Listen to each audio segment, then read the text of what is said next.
Siguro po ay alam ng ilan sa inyo ang isa sa pinakamahirap na bansa na aking nabisita ay walang iba kundi ang bansang Bangladesh. For 3 months, nakapagtrabaho ako sa bansa na ito. At dito mismo sa bansang ito ay narito yung isang building na kung saan ang industry, yung number 1 industry kasi sa Bangladesh, yung paggawa ng mga damit. It's a $20 billion industry. At sa isa sa mga building doon, 13 years ago, in 2013, na tinawag na Rana Plaza, isang malaking building ito, 8-story building, na nandito yung mga tahian ng mga damit. And 13 years ago, biglang nag-collapse ang building na ito. Ito ay tinagurian na the deadliest crash, accidental crash ng isang building in history. More than 1,100 ang namatay sa pagbagsak ng building na ito. At ayon sa mga pagsusuri, bakit bumagsak itong building na ito? Ayon sa pagsusuri, ito palang building na ito ay itinayo sa isang marsh or swampy area. Yung lugar na may tubig, ang lupa. At yun daw lupa, yung mismong kinatayuan, yung composition ng lupa, ay unstable at hindi kayang isupport ang mataas na building na ito. Sabi ng mga nag-aral ay yung mismong foundation is unsuitable for such a building. Ang magtayo ng building na mahina ang pundasyon ay napakadelikado at pwede itong magbunga ng kamatayan. Kung delikado ito sa building, lalo pang higit sa espiritual na pamumuhay natin. At yan ang ating pag-aaralan as we continue our story or our study of the book of Ephesians. Maalala nyo, nasa aklat tayo ng mga taga-Efeso at dito last time nakita na natin na yung kapayapaan ay sumasa atin kung may kapayapaan tayo sa Diyos. Yung vertical relationship leads to horizontal peace sa ating relasyon sa ating kapwa-tao. At ngayon ay nasa Ephesians chapter 2 pa rin tayo. Last 4 verses na tayo, 19 to 22. Inyong buksan na inyong mga banal na kasulatan, mga kapatid.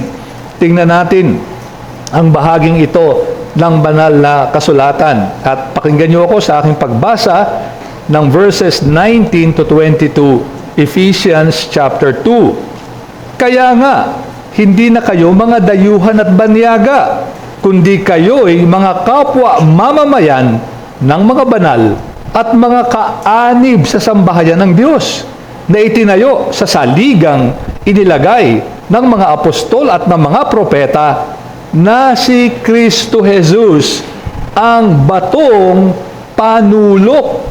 Sa Kanya, ang buong gusali ay nakalapat na mabuti at lumalaki tungo sa pagiging isang banal na templo sa Panginoon, na sa Kanya, kayo rin ay magkasamang itinayo upang maging tahanan ng Diyos sa Espiritu. At tayo po'y manalangin muna bago natin ituloy ang ating pag-aaral. Manalangin tayo, mga kapatid.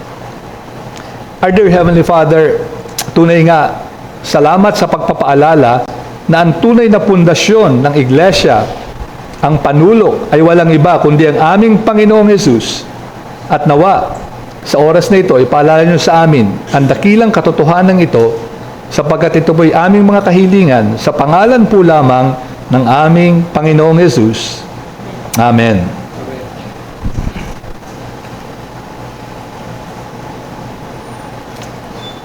Sa ating binasa, dito ngayong, sa ating teksto ngayon, ay makikita nga natin kung ano ang dapat maging pundasyon ng isang matibay na iglesia. Ayaw nating mangyari, palaki ng palaki ang iglesia natin, pero kung mahina ang pundasyon, baka bigla itong mag-collapse. Baka bigla itong mag-crash kung mahina ang ating pundasyon. At dito nga sa bahaging ito, verses 19 to 22, isang sentence lang ito sa Greek, mga kapatid, napakahaba. Parang dito sa Efeso, ang hilig ni Pablo mahabang mga sentences, At isa ito, isang mahabang sentence ito, At dito, gumamit si Pablo ng iba't ibang larawan. Actually, 3 larawan. May larawan ng tungkol sa parang politika o sa isang bansa, may larawan ng isang pamilya, at meron din na isang religious or templo. Ito yung mga ginamit niya. At paulit-ulit na nabanggit yung mga salita na ang root word, 6 times niyang ginamit, yung mga salita na ang ugat ay yung salita sa Griego na oikos, or bahay, no, bahay, oikos, diyan nga nang galing yung salitang ecology, yung pag-aaral ng ating bahay, which is of course itong ating planeta, ecology ang tawag diyan, oikos.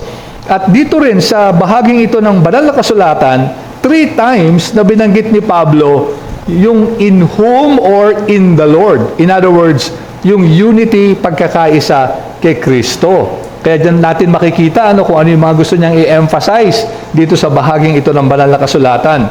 At ang mensahe na gusto nating hanguin dito is that the Church of God as His temple ay nakatayo sa pundasyon ni Jesucristo at ng kanyang mga apostoles or mga alagad. The Church of God as His temple is built on the foundation of Jesus Christ and His apostles.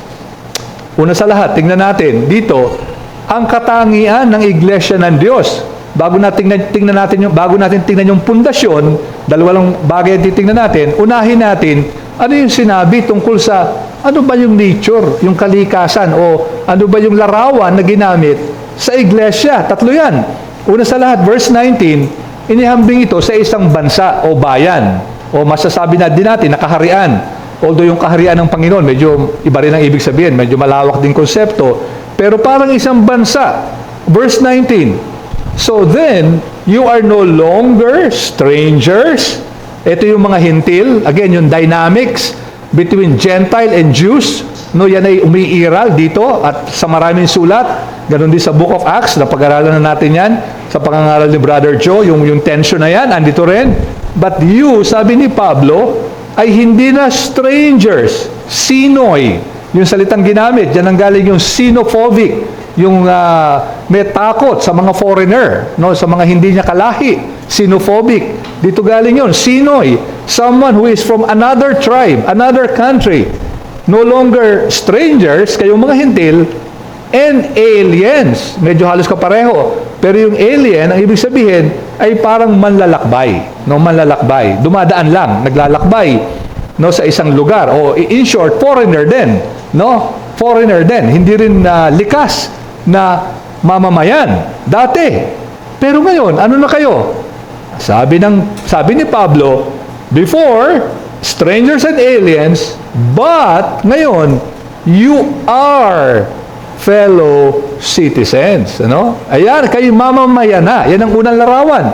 So yung mga nasa iglesia, whether Hudyo, whether Hentil, ay ngayon ay isang mamamayan na. Meron ng citizenship. At siguro, alam yan ng iba sa inyo, na, di ba ngayon, lalo na yung mga Pilipino, marami sa ating mga kababayan ang gustong maging citizen ng ibang bansa. Ano? For example, marami tayong kababayan nagpupunta sa Amerika, siguro Australia, at balang araw ay may pagnanais silang maging citizen. At di ba may mga iba tayong mga, hindi naman lahat, pero mga iba tayong kababayan na very proud na sila yung naging citizen. Halimbawa, no, ng ibang bansa, no, dahil yun ang kanilang, kumbaga, ambisyon na maging citizen sila. So parang ganito rin ang sinasabi ni Pablo. Nung una, dumadaan lang kayo. Nung una, mga foreigner kayo. Ngayon, you're a full-fledged citizen of the nation of God. Nang parang ito. So, ang metaphor, ang larawan, ay walang iba, kundi ang bansa ng Diyos. So, number 1, tayo bilang miyembro ng iglesia, sabi ni Pablo, citizen tayo. Hindi na tayo foreigner. Citizen na tayo. Ikalawa, larawan, verse 19 pa rin. So then, hindi pa nakontento si Pablo ng citizenship metaphor. So then, you are no longer strangers and aliens, but you are fellow citizens with the saints. Kasama nyo yung mga banal. And, ito yung ikalawang metaphor o larawan, members of the household of God. Grabe, no? Hindi lang citizen. Siguro, we can be proud kung Filipino citizen tayo o ano man ang citizenship natin. Pero sabi ni Pablo, pwede ka kasing citizen, pero wala sa yung kinalaman, yung mga tao doon. Hindi ka welcome sa mga sambahayan ng mga tao doon. Pero ang sabi ni Pablo rito, hindi ka lang naging citizen kayo, isinama pa kayong miyembro ng pamilya, oikos, andun din yung oikos, na root word, household of God. So, grabe yung blessing, Hindi lang na naging citizen, ibinilang sa isang pamilya. Yung dating banyaga, yung dating walang kaugnayan, hindi man lang citizen, foreigner, naging citizen na, ngayon, binigyan pa ng rights and privileges of a son or a daughter. Parang naging anak na lalaki o babae ng ating Ama sa langit. So yan ang grabe ng blessing, Yan ang sinasabi ni Pablo sa mga taga-Efeso. But as if those weren't enough, verse 3, number 3, verse 21, tumalon tayo, verse 21, in whom the whole structure being joined together, eto ngang structure na ito, na parang building, ang sabi ni Pablo, grows into, ano yung larawan? A holy temple. Temple naman kayo, ng mga Hudyo at Hentil. Kayong mga iniligtas mula sa iba't ibang lugar, pinagsama-sama kayo ngayon para maging holy temple. Yung salitang ginamit sa temple, pwede sana ang ginamit ni Pablo, yung hieron na salita, ibig sabihin, the temple in all of its facilities, Kasi yung temple complex, malawak yun. Napakalawak yung temple na yun. Hindi yun ang ginamit niya.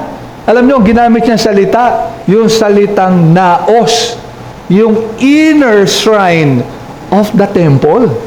Kumbaga, alam niyo naman yung temple, meron mga courts of Gentiles, then mga Hudyo na lang, and then finally, the Holy of Holies. So, para yung inner sanctum na yon, yung inner shrine na yon, yun ang ginamit dito ni Pablo, na kayo ay parang ganoon, para kayong mga kinakalap, ginagather ng Panginoon, para itayo yung temple, na yung pinaka-shrine o pinaka-inner part, na kung saan, ano yung naan doon? Bakit mahalaga yung inner part na yun ng templo? Walang iba kundi dito, iniisip nila, nananahan ang Diyos.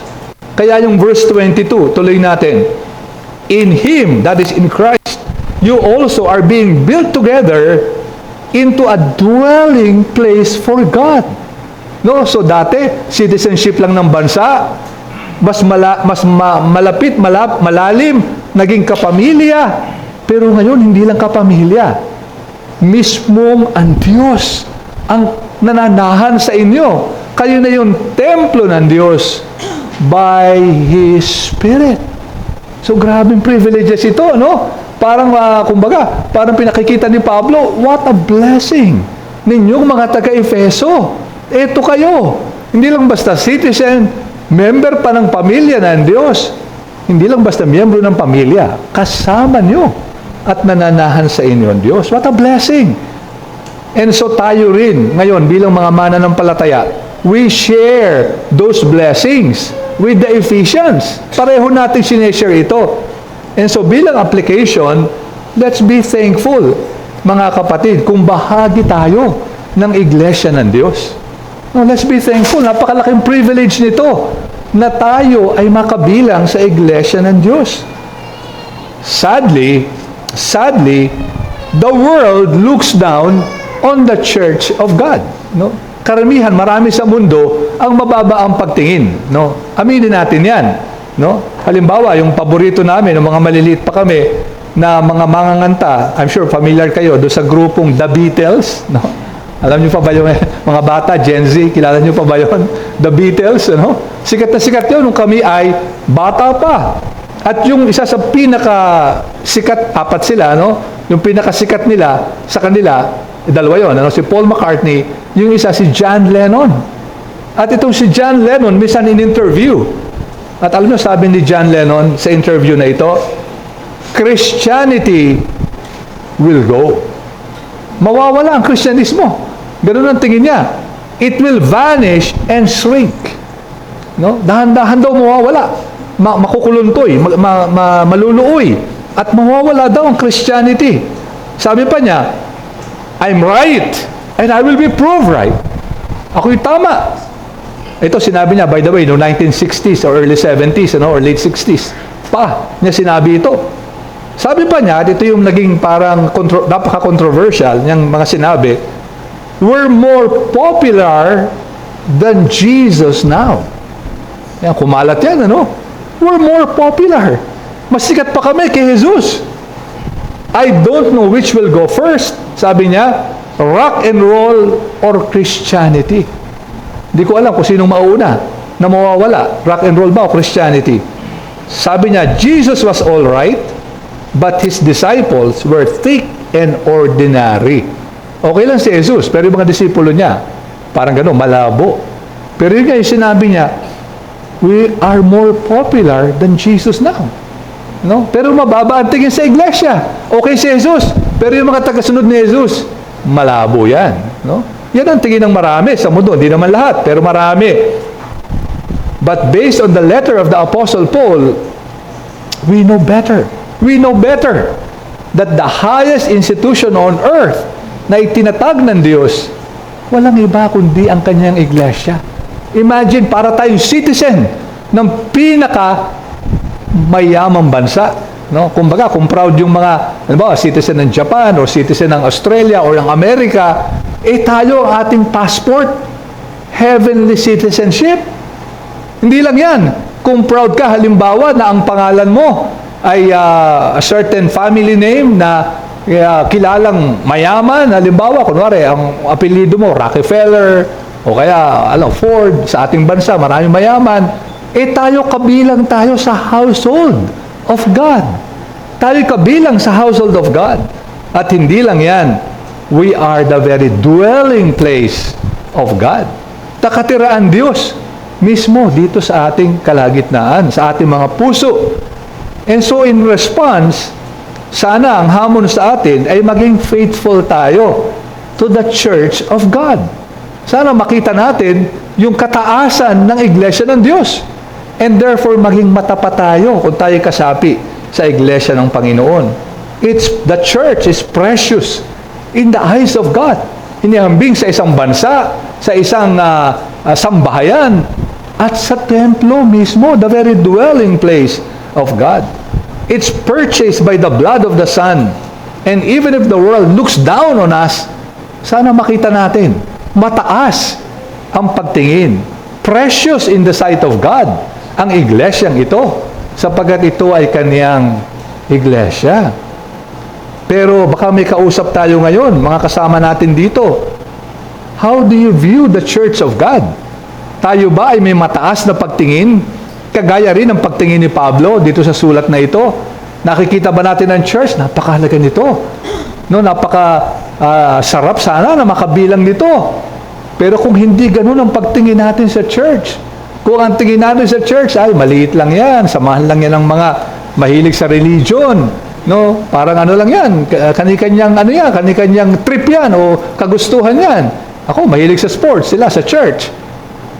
Kung ganun ang tingin natin, sana makita natin na wala tayong bahagi sa building na tinatayo ng Diyos, sa temple na ito na tinatayo ng Panginoon, kung mababa ang pagtingin natin sa templong ito o sa iglesyang ito ng Diyos, sapagkat ito ang pinakamahalagang tinayo ng Panginoon sa mundong ito.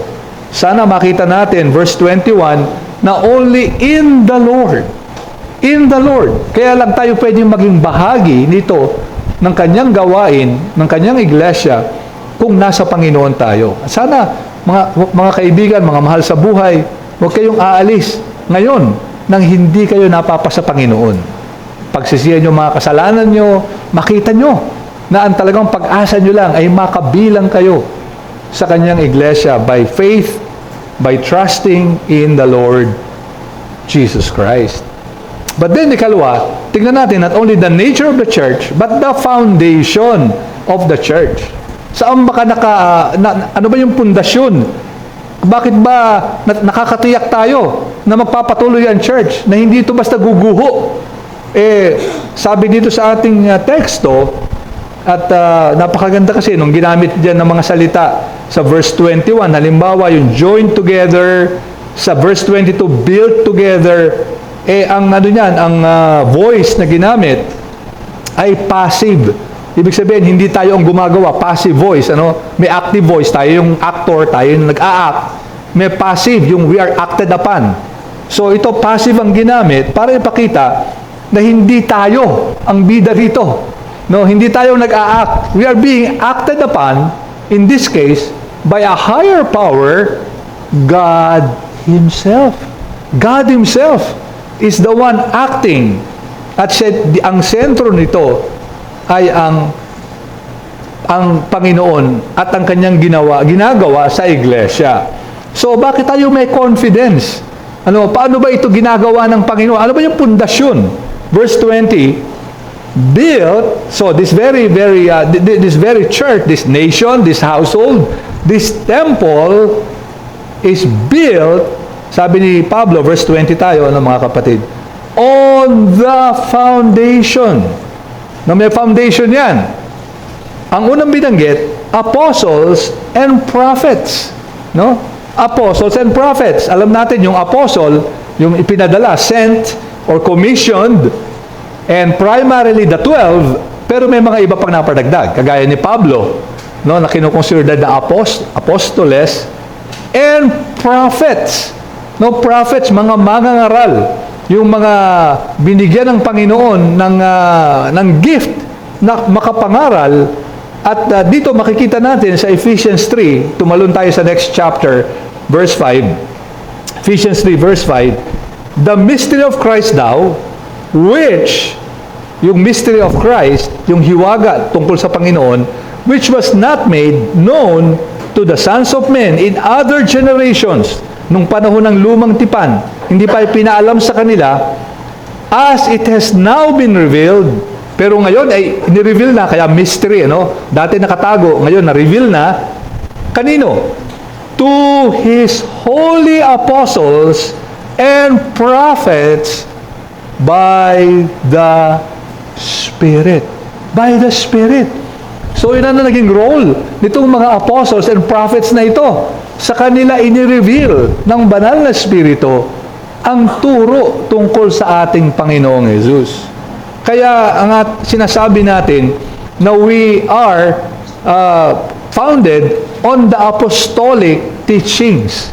Yung turo ng mga apostol na ipinasa naman sa mga propeta at napapasa naman sa atin nung ito'y maisulat na at nasa ating banal na kasulatan na. Kaya we subscribe to the apostles' teaching. Kaya wala tayong bago na itinuturo. Ang ating tinuturo lang yung minana natin sa pagtuturo pa ng mga apostol, mga propeta, na ngayon ay nakasulat sa ating banal na kasulatan. Okay, so ito yung ating apostolic heritage na ating minana ng mga turo. Pero ngayon, hindi pa natapos doon. Foundation of the apostles, so, di ba, building na ngayon ang larawan, holy temple, di ba, dwelling place of God, foundation, apostles and prophets. Pero may dinagdag si Pablo. At ito ang pinakamahalaga. Yung pundasyon ng apostles and prophets, in a way, nakasalig sila sa mas matibay pang pundasyon. Ano yun? Napakalinaw dyan. Christ Jesus, verse 20 pa rin, Christ Jesus Himself being the cornerstone. Batong panulok. Nasa sulok. Nasa sulok. Yung bato na yan. Kasi malamang, kasi itong salita na to, ginamit lang dito, cornerstone, panulok.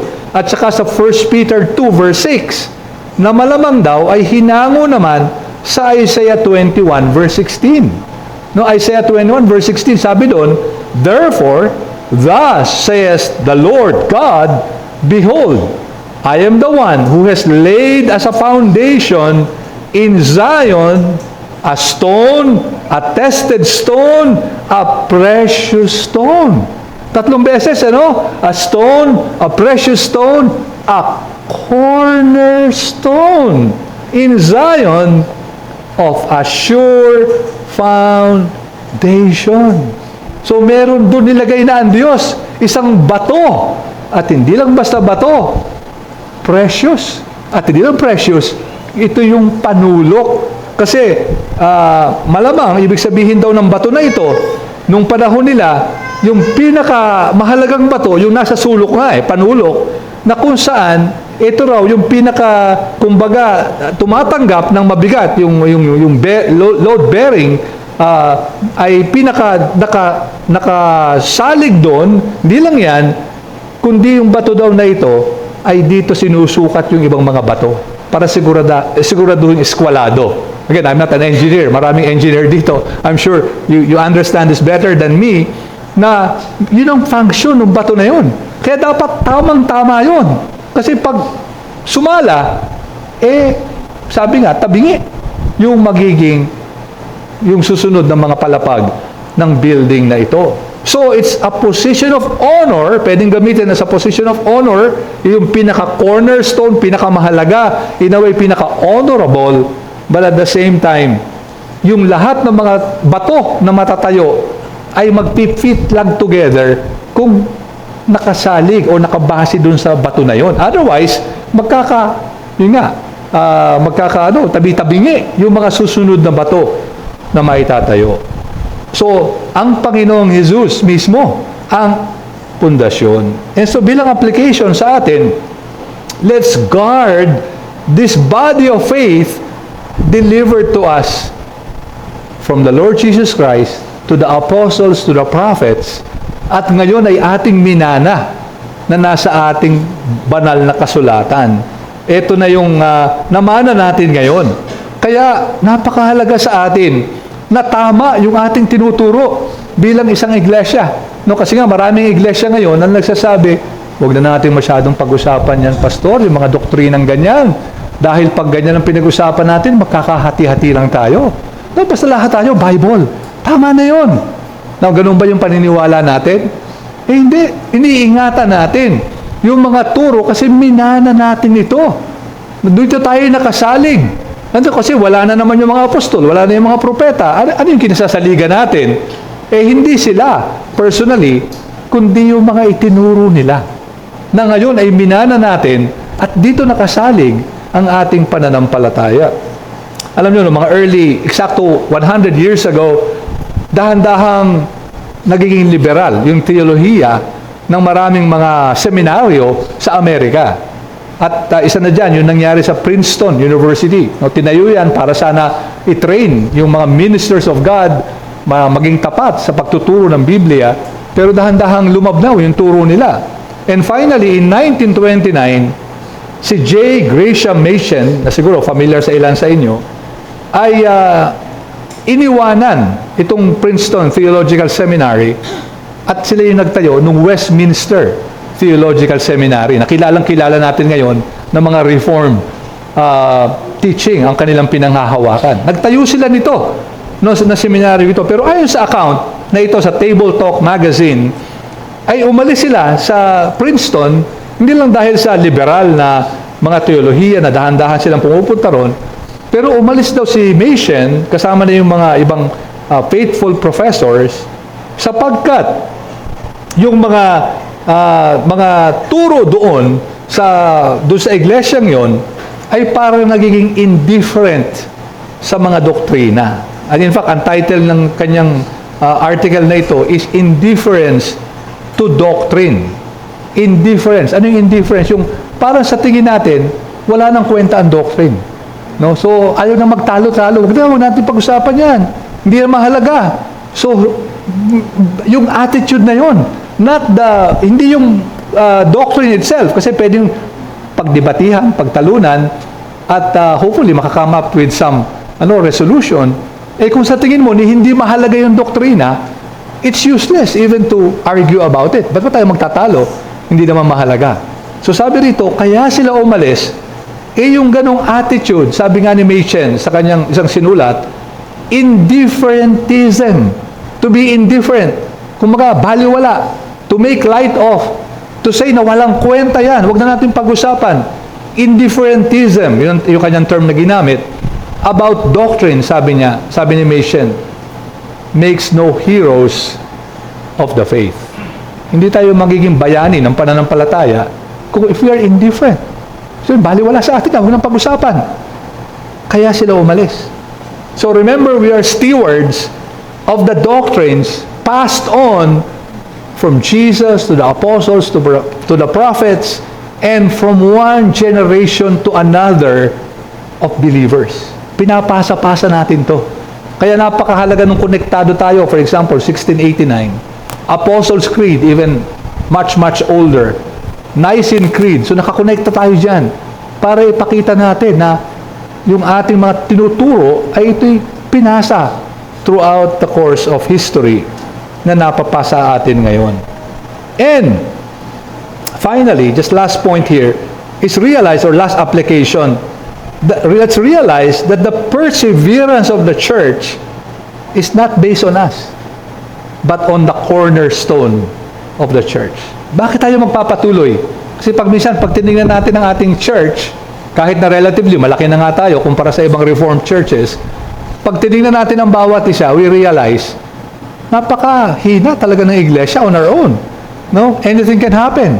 Pwede tayong ma-dissolve just like that. Kung hindi tayo magiging maingat, pag where is our hope? Nasaan ba yung pag-asa natin? Ano ba yung katiyakan natin na magpapatuloy?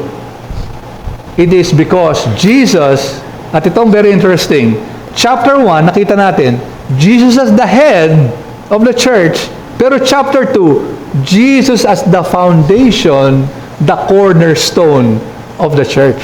Kaya pareho, Jesus at the head, Jesus at the foundation. At ito ang katiyakan natin, mga kapatid. That is why we're certain that the gates of hell will not be able to prevail against a genuine church of God. Why? Hindi dahil sa magaling tayo, hindi dahil sa marami tayong kaloob, kundi dahil sa ang ating pundasyon, ang ating panulo ay mismong si Jesucristo. And so in summary, nakita natin, the church is the very temple, the dwelling place of God. Grabe, what a privilege that God Himself is in our midst. Noong unang panahon, yung mga sumasamba sa Diyos-Diyusan, akala nila nakatira sa templo ang Diyos nila, Diyos-Diyusan nila. Kaya doon sila pumupunta, andun lang ang Diyos. Pero tayo, nakakatiyak tayo, kung saan man tayo nandun, kasama natin ang Diyos. We are His people, He is our God, and He dwells in our midst. Ano ang pundasyon natin? Hindi ang tao, hindi ang mga leaders ng iglesyang ito. Ang pundasyon natin, the very Savior of the church, the Lord Jesus Christ. Mga years ago, may isang controversial bishop sa South Africa. Ang kanyang pangalan ay John Colenso, at kanyang challenge yung traditional or orthodoxy nung panahon na yun. For example, challenge niya na si Moses, yung authority ni Moses sa first 5 books, the Pentateuch. No, challenge niya ito. Even yung Apostles' Creed, challenge niya. No? So para siyang, kumbaga, liberal theologian sa Church of England or sa Anglican Communion, at naandun siya sa South Africa. At dahil dito, sa ginawa niyang ito, medyo nagkagulo. Yung mga nasa Anglican Communion, yung Church of England, and yung tinatawag na Anglican Communion. Nagkagulo sila. Now, in response, para tulungan yung mga miyembro ng mga churches na magtiwala sa mga turo na kanilang tinuturo at hindi madala nung tinuturo nitong Bishop John of South Africa, sumulat ng 12 awitin or hymno si Samuel Stone. 12 yung sinulat niya, no, corresponding to the Apostles' Creed. At kasama dito, mga kapatid, sa isa sa mga sinulat niyang awit or hymno, ay nakabase dun sa 9th article of the Apostles' Creed, I believe in the Holy Catholic Church. Of course, not the Roman Catholic, but the Holy Universal Catholic Church. Base doon, sa article na yon, sinulat niya ang awit na hymno na inawit lang natin kanina. The Church's One Foundation. The Church's One Foundation, sabi ni Samuel Stone, is Jesus Christ her Lord. She is His new creation by water and the Word. From heaven He came and sought her to be His holy bride. With His own blood, He bought her, and for her life, He died. Ito ang panulok ng ating pananampalataya, na ang Panginoong Jesus, nagkatawang tao, ibinuhos ang kanyang dugo for His life, her life of the church, He died. And therefore, kung meron tayong inaasahan, it is our Lord and Savior, Jesus Christ, the church's one foundation. At ang banal na hapunan ay isang matingkad na pagpapaalala of who our true foundation is. At sana, as we partake of the bread and the wine, maalala natin, ang isang panulok ng ating iglesia, walang iba, kundi ang ating Panginoong Jesus lamang. Purihin ang kanyang pangalan. Manalangin tayo, mga kapatid. Our dear Heavenly Father, salamat, kayo po nagpadala ng inyong bugtong na anak para siyang maging panulok ng inyong iglesia. Siya ang pinakamahalagang bato. Siya rin ang ulo ng inyong iglesia. From beginning to end, the author and perfecter of our faith, walang iba kundi ang aming Panginoong Jesus. At sana nga mga katotohanan ito ang magpasigla sa amin, mag-motivate sa amin upang higit pa na maglingkod sa inyo through your church. Ito po ang aming mga dalangin sa pangalan po lamang ng aming Panginoong Jesus. Amen.